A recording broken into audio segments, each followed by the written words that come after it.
This is Vicky with Vicky's Ticker Tales. Thank you for coming to my channel where we swap, unbox, and talk all things Disney, and sometimes we actually do cooking segments. So today I was tasked to go ahead and do a Christmas in July collab by my friend Lena over at Hall Family Adventures.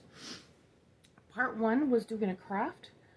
I think it's part 1 craft, part 2 recipe. This is going to be the recipe portion. So I am going to be making, one of the traditions in my family is cookie day. It was about a week or so before, maybe 2 weeks before Christmas actually happened. We'd all get over to my grandmother's house.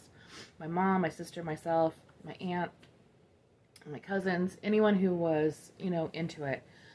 And we bake dozens and dozens and dozens of different types of cookies, brownies, and so on, to go ahead and give away as gifts. So you have that next door neighbor, the postman, whoever it was, teacher, whoever it was in your life that you needed a gift for, but didn't necessarily want to go ahead and buy something for.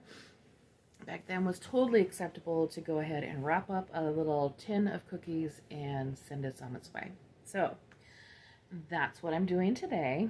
However, I'm going to take a recipe and make it into, or a cookie rather, and make it into a 2-ingredient cookie that is low carb and no sugar. Stay tuned, you'll enjoy. So for this 2-ingredient peanut butter cookie that is keto, no sugar added, and no carb, I've got 1 cup of peanut butter and 2/3 cup of maple syrup. So I'm just going to go ahead and combine those two. See if I can use my Mickey hand spatula to get all this peanut butter out. I may have to switch over to something that's a little thinner, but we're doing pretty good. So when you combine these two, what's supposed to happen is that the syrup thickens this peanut butter up enough, because this all-natural peanut butter is a little thinner than your regular store-bought. It's supposed to thicken it up into a nice dough. And we'll see what happens here. Let's start trying to get this stirred up and looking good. You can use a hand mixer if you wish. I always like to go the old-fashioned way and hand mix. It gives a little bit of a workout. It is starting to actually get a little stiffer, if you can see.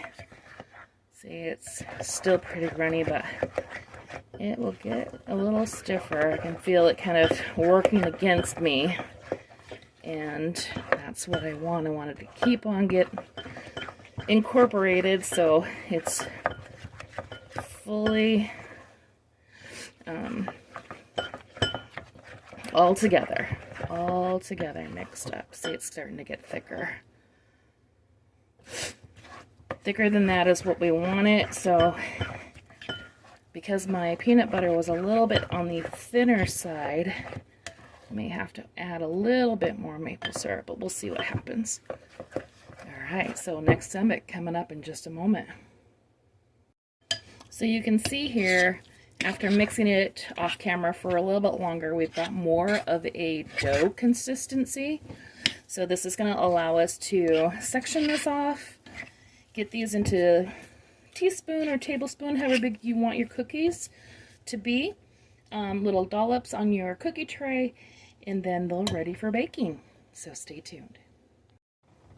Okay, so I'm just going to go ahead and get my fork and do the little crisscross pattern to make that famous peanut butter cookie design. And then we're going to stick these in the oven at 350. I think it's like 8 to 10 minutes.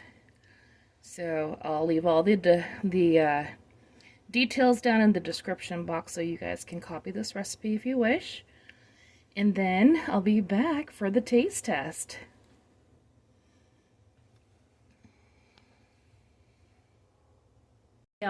So here is the moment of truth. We've got the 2-ingredient peanut butter cookie, and now's the taste test. Now, before I go ahead and go into it, these are, I think I said no carb. These are low carb. The sweetness that is coming for the cookies themselves is from the maple syrup. If you want more, because I've had these before and they're not super sweet, you can add a little bit of stevia or whatever your sweetener of choice is to still keep them no sugar. So here's the cookie.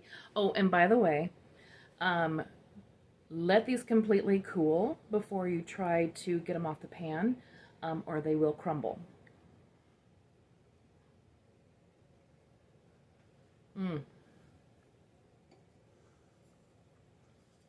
Gotta have the milk too. These are really good. The sweetness is only coming from the maple syrup. They do get a little, they kind of fill your mouth, just so you know. Are they grandma's grandma's peanut butter cookie? Not quite. However, they are very tasty, and they are awesome. They are an awesome substitution if you're doing the low carb, no sugar. So I hope you enjoy the recipe. In this video, I'm going to take a sip of milk because it's trying to stick to the roof of my mouth. Merry Christmas in July. I hope you enjoy. And let me know what you think of these low carb 2-ingredient peanut butter cookies. Ta-ta for now.